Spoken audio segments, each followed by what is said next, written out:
In questa intervista esclusiva il dottor Massimo Venuto, CISSP, Head of Security Operation Center e Brand Manager di Alekin Cyber Security e tutor presso l'Università di Milano, dove guida le organizzazioni verso una efficace gestione della cyber security. Ci condividerà le principali sfide di oggi che un SOC affronta nella cyber security. Ciao Massimo, grazie di aver accettato questa intervista. Ciao, buongiorno. Sono con molto piacere, ho accettato l'invito, è un piacere essere con voi. Grazie. Io ho 6 domande per te. L'ultima che è a sorpresa. Allora, Massimo, quali sono le principali responsabilità di un SOC nel monitorare costantemente le minacce? Come si organizza la sorveglianza continua per essere sempre pronti ad individuare le anomalie? Allora, guarda, ottima domanda e ti ringrazio perché introduce proprio quali sono le caratteristiche di un SOC perché sia efficace ed efficiente soprattutto. Perché il SOC, ricordiamolo, deve rispondere efficacemente alle minacce. Come si implementa un SOC appunto efficace ed efficiente? Utilizzando il paradigma di People, Technology e Process, ossia preparare le risorse, nel senso di formarle su che cosa devono fare, ma anche come conoscenze di base, non solo nella risoluzione magari di ticket o di anomalie che verificano, ma con il supporto appunto della tecnologia, quindi abbiamo la formazione di risorse, la tecnologia a supporto e i dovuti processi che devono essere eseguiti pedissequamente dagli operatori, sia di primo livello che appunto nell'organizzazione che deve consentire la risposta, ricordiamolo, H24, 365 giorni all'anno, è formato da 3 livelli. Il primo livello che si occupa del triage dell'incidente, comunque dell'evento che viene, quindi riesce a stabilire, col supporto appunto della tecnologia, anche la gravità dell'evento. Quindi c'è il primo livello, dove non arriva il primo livello che applica le procedure appunto già customizzate per il cliente, passa al secondo livello dopo aver fatto l'analisi e quindi la stesura della timeline eccetera, passa al secondo livello, il quale è l'incident responder, cioè quello che è più predisposto, formato per rispondere agli incidenti. Se ancora non ce la fa anche il secondo livello, ma sono casi veramente particolari, si va al terzo livello, dove sono i senior, quindi quelli che analizzano effettivamente, per esempio i malware, fanno l'analisi dell'incidente ma a basso livello, ma hanno anche capacità di interagire con il cliente, quindi accedere magari ai sistemi, magari nel caso fossero autorizzati anche a prendere decisioni importanti, quale per esempio il blocco di un sistema. Questo in generale è chiaro. Scusa se ti interrompo, perché hai detto una cosa importante che poi mi servirà per la settima domanda. Tu hai detto che il terzo livello dovrà poi interagire col cliente, quindi oltre alle capacità tecniche sono importanti anche le soft skills, cioè come comunicare l'incidente a un cliente. Sì, esatto. Vengono formati proprio per questo, ma oltretutto non solo verso il cliente, ma anche verso terze organizzazioni. Faccio l'esempio, il garante, la pubblica amministrazione, quindi adesso ormai l'agenzia digitale, appunto, qualsiasi ente esterno devono essere in grado di comunicare nei standard.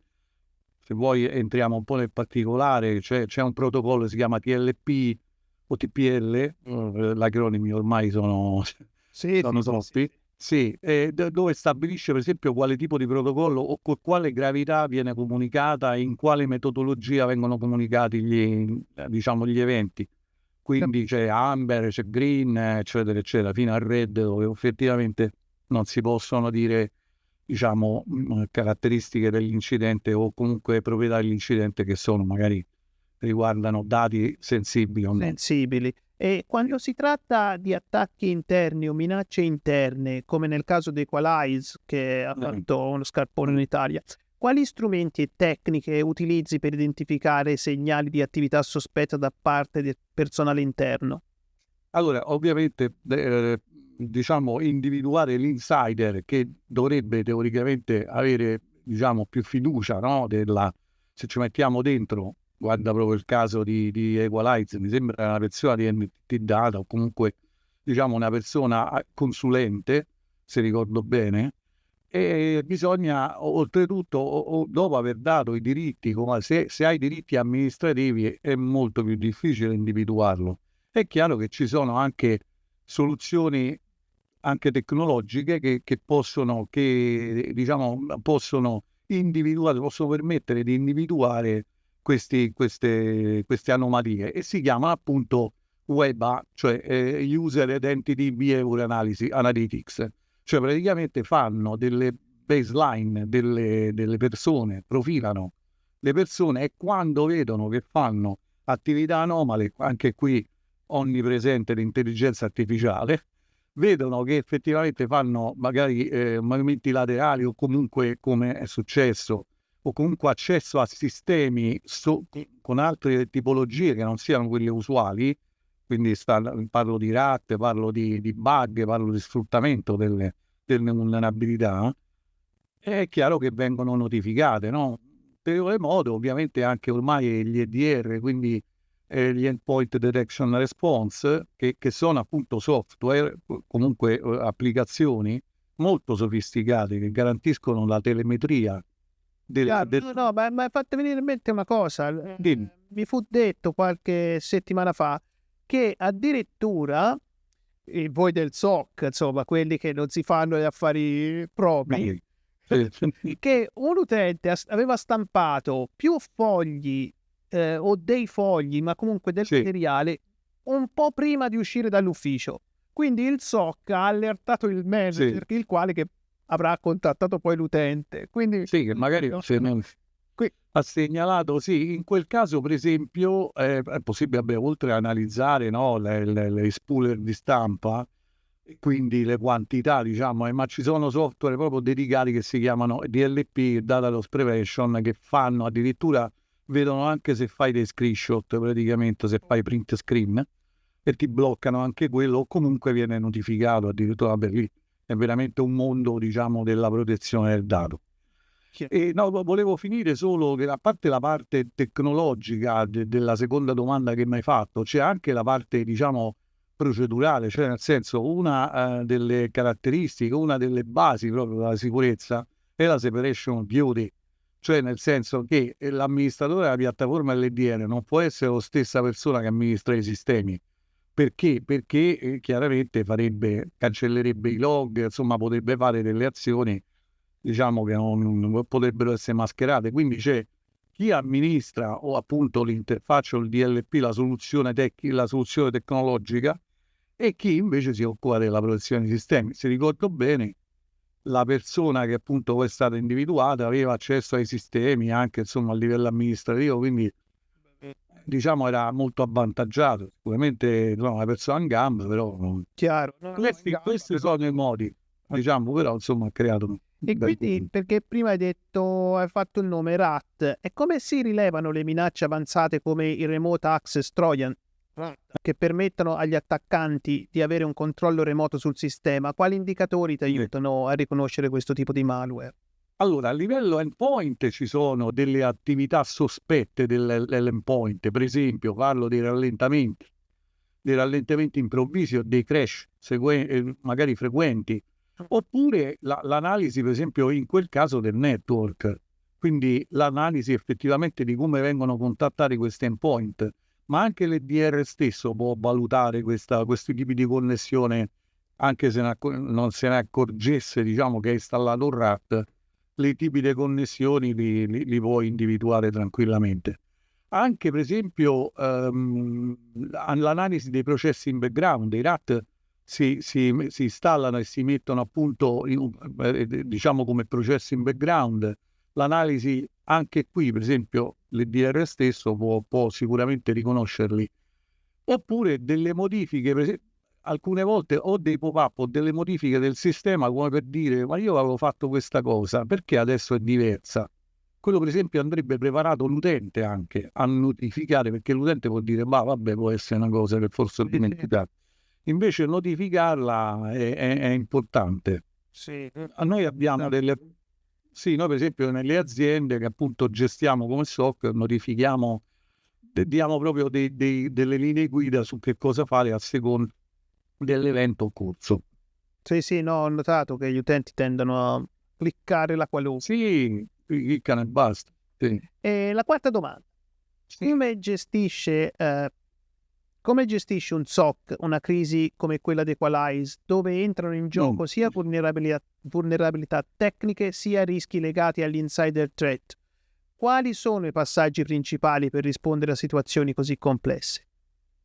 Allora, ritorniamo ovviamente al paradigma precedente, no? Cioè della parte però procedurale, cioè la parte, ti ricordi, no? C'era people, technology e process, e qui andiamo nella parte procedurale dei processi, quindi avere un processo di incident response ben calibrato, ben, diciamo, definito, che ovviamente propone tutte le varie fasi, no, dell'incident response, quindi una preparazione avendo a supporto la tecnologia e anche altri metodi, ma poi l'identificazione, come identificare la minaccia e come contenerla e al fine eradicarla, o almeno diciamo ci proviamo a eradicarla e fare una remediation per ristabilire, per esempio, per rimettere in piedi i sistemi. E non, diciamo, meno importante è la lesson learned. Cioè la lesson learned, cioè quello significa proprio avere, per esempio, registrare gli eventi per avere poi una timeline di quello che è successo e cercare di evitare incidenti simili. Quindi effettivamente avere un'esperienza dell'accaduto. Diciamo diventa tipo un ciclo di Deming, no? Del PDCA, cioè nel senso che poi va nella preparazione, dice, allora è successo questo incidente, prepariamoci la prossima volta per evitarlo.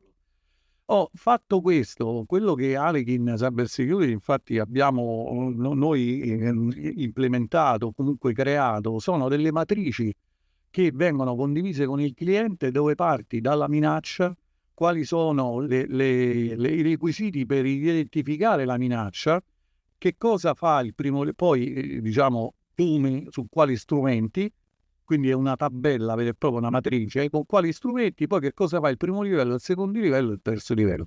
Questo viene definito per tutte le principali minacce, tipo exfiltration o comunque tentativo di data leak o data breach, e questo definisce bene quali sono le azioni in caso dei rischi, appunto, delle situazioni molto complesse. L'unico modo è organizzarle in modo più possibile, diciamo, preciso. Certo. E parlando di minacce interne, quali misure sono in atto per monitorare e prevenire comportamenti anomali tra i dipendenti, soprattutto quando si sospetta di un coinvolgimento di una minaccia?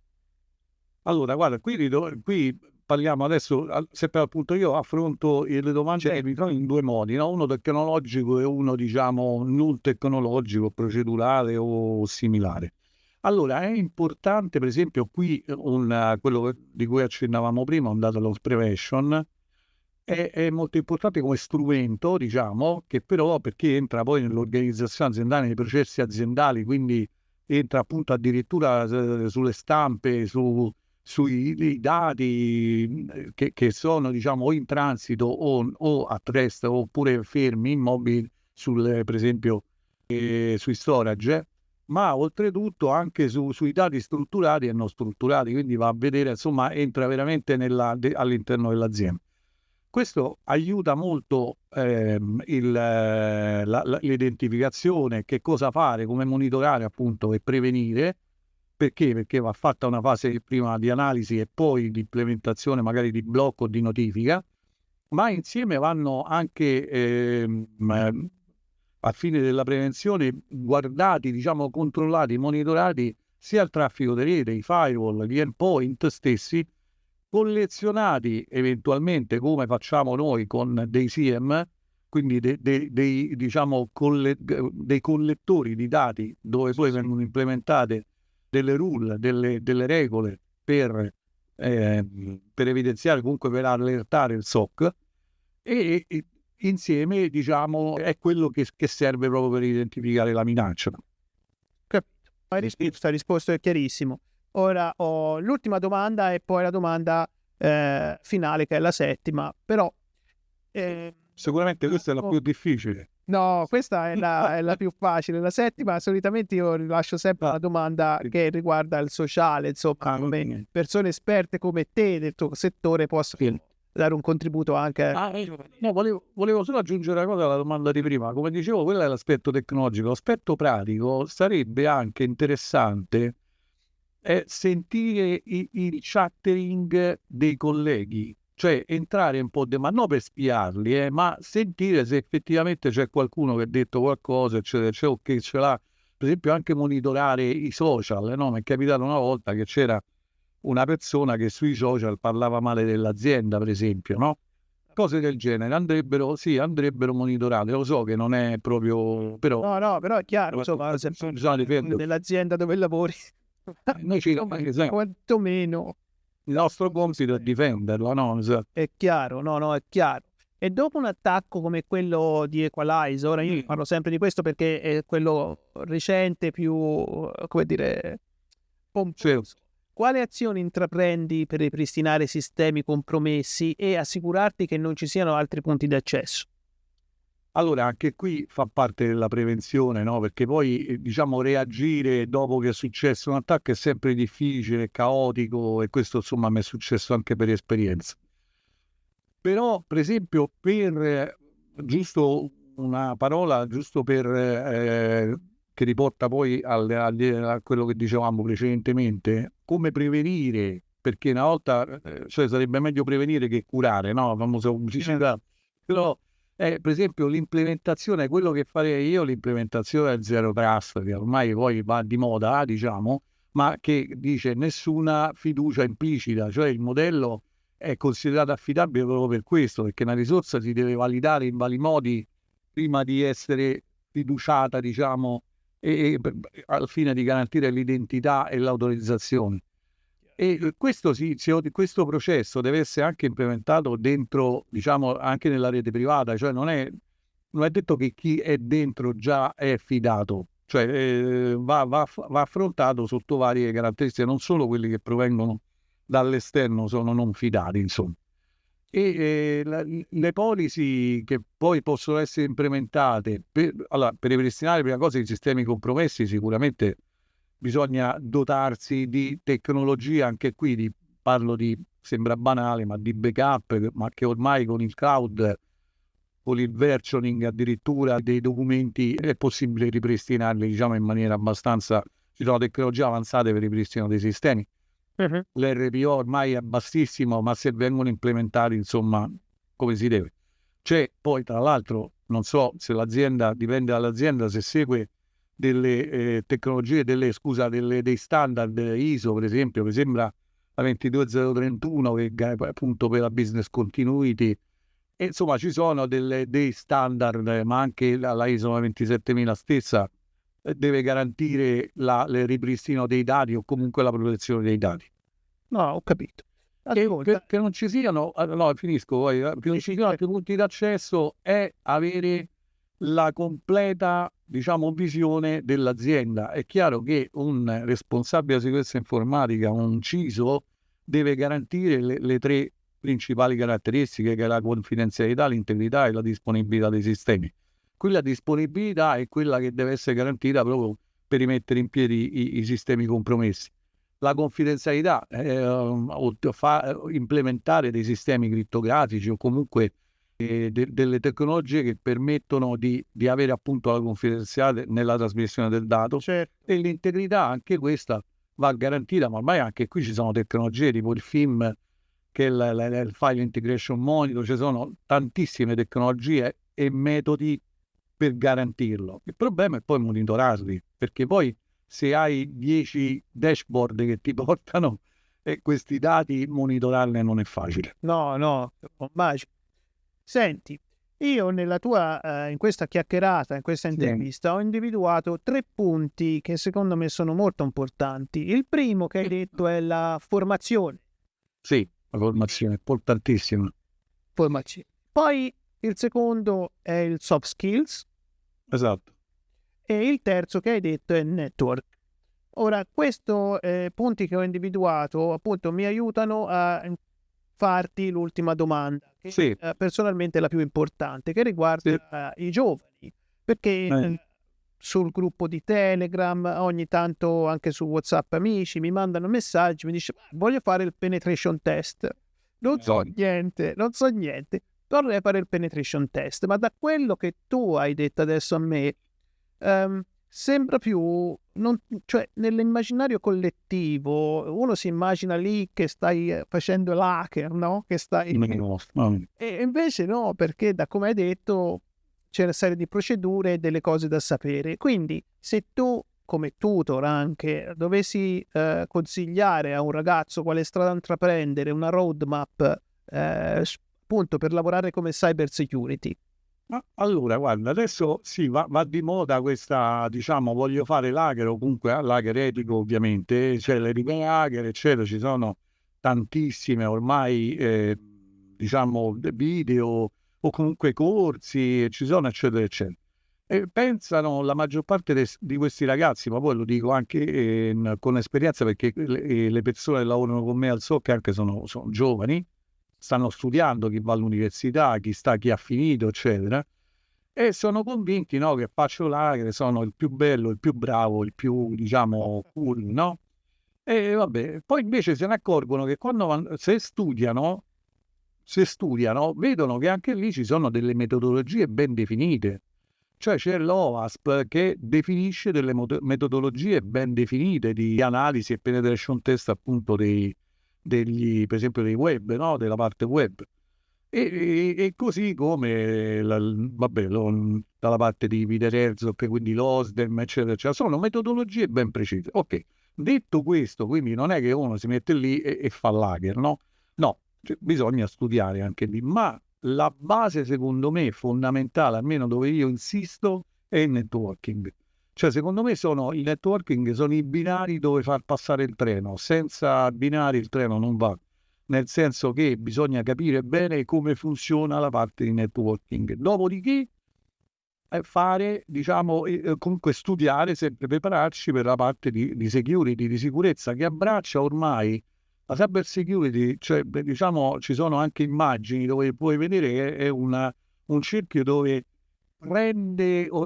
include tantissime aree. Qualsiasi cosa, sì, effettivamente. Per esempio quella dell'ethical hacking è una parte piccola che però presuppone al centro che ci deve essere una conoscenza del networking, e questo te lo dico proprio per esperienza, perché senza di quella tu puoi anche utilizzare il tool Nmap, ti metti lì, fai l'analisi delle vulnerabilità, delle porte, eccetera, eccetera. Ma se non capisci perché c'è quella porta, a che serve, se devo mandare un SYN, un flag SYN, e non sai che è il flag, non ha senso. Sai come funziona, cioè sai che funziona, ma sai come funziona. Quindi è come guardare un quadro e non capire quello che aveva in mente, che stai vedendo.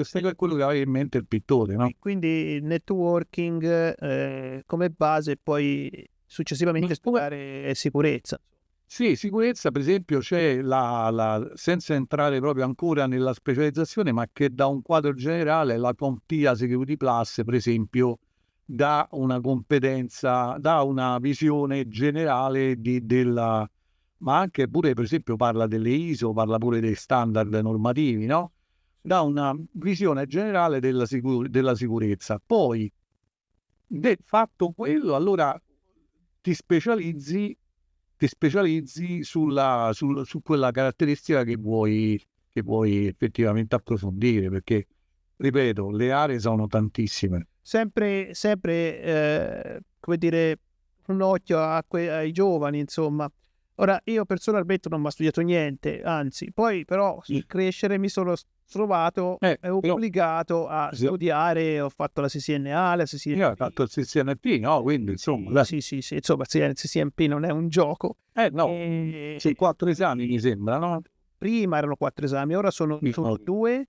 A te fa conto, l'ho fatto nel 2000... a cavallo tra il 2023 e il 2024. Quindi adesso sì, ma l'ultimo esame no, scusami, il primo, l'Encore, che è il routing, un'ora e 20. Mamma mia. Oh, ma alzai dalla sedia, andai a letto con la febbre. Mi devastò.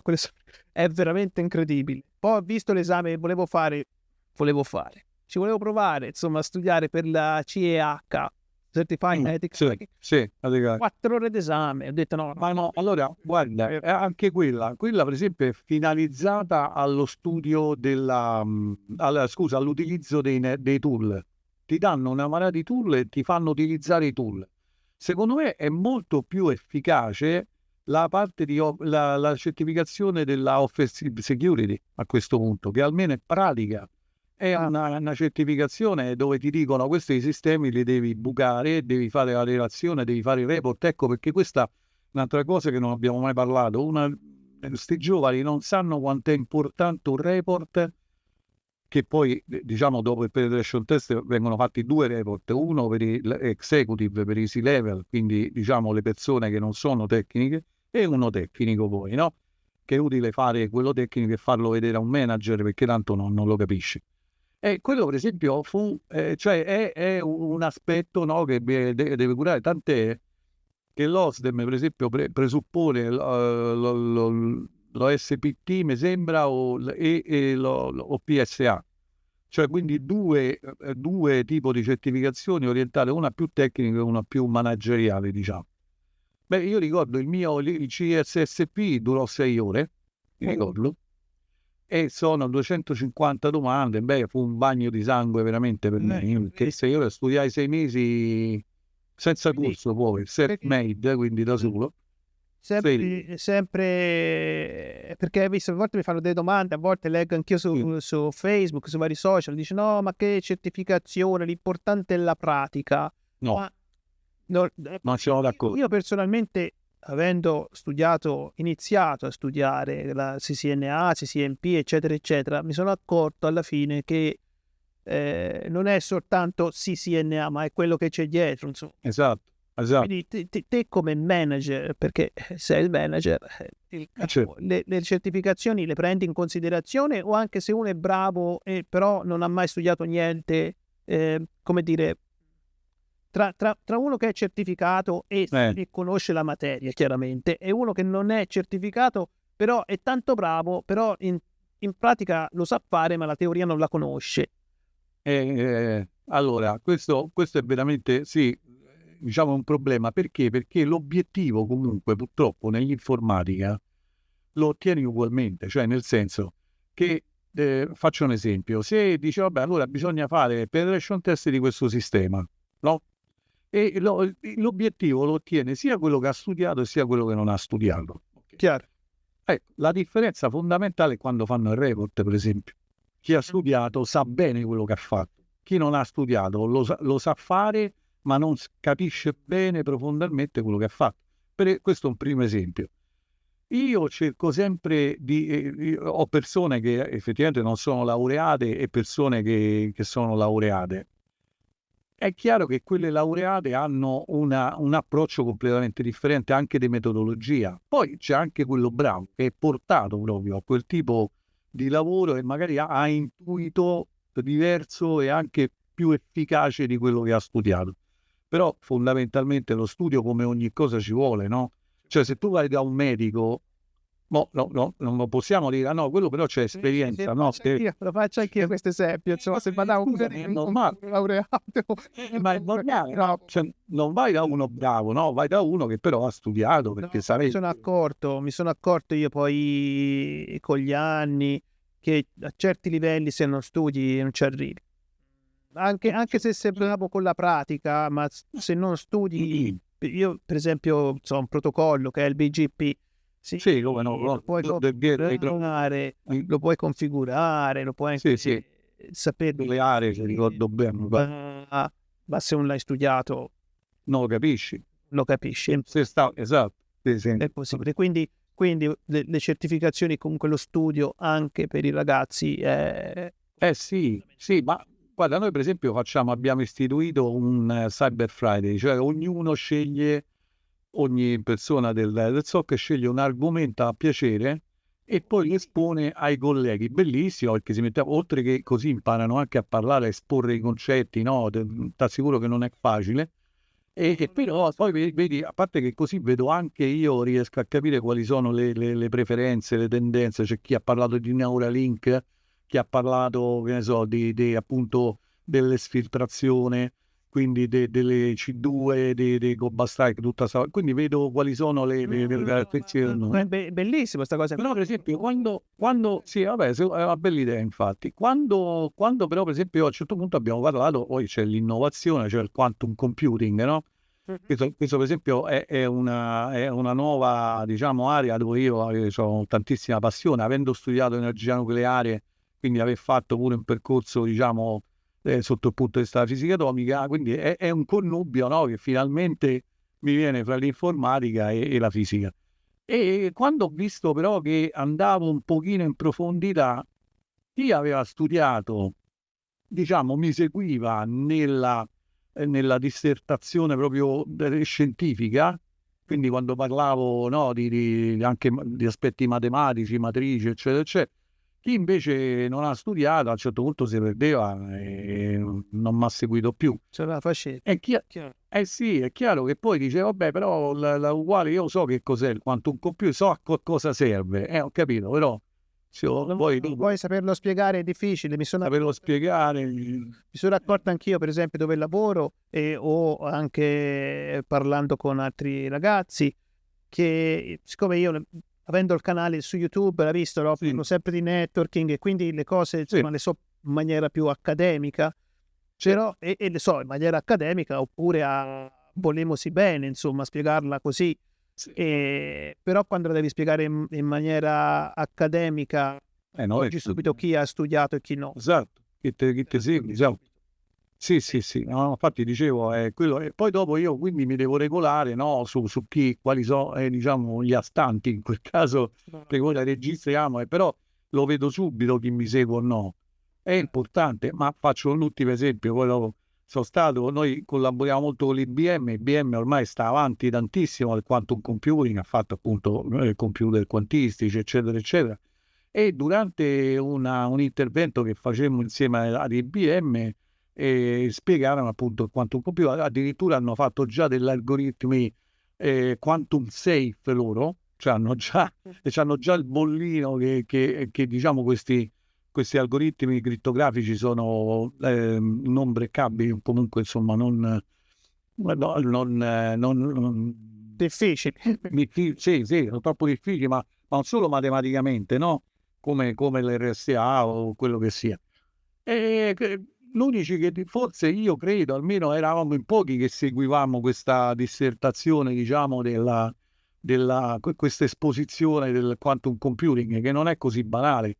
Magari qualcuno che aveva approfondito, ma ci sono concetti molto, molto, diciamo, importanti, insomma, tipo la decoerenza quantistica, vabbè, insomma, c'è tanto, e chi ha studiato ti segue, ma anche la mente un pochino più aperta, più allineata allo studio o all'apprendimento. Chiaro. Massimo, io ti ringrazio per questa intervista. Come? Gentilissimo. Se poi qualche utente avrà delle domande, assolutamente, scriverà o sul gruppo di Telegram o sotto al video, poi io te le giro e te mi dai le risposte, perché il campo è veramente interessante, veramente. Sì, ma ci sarebbe da parlare per ore, guarda. Ringrazio e spero di riaverti presto. Ma come no, grazie, ciao, buonasera.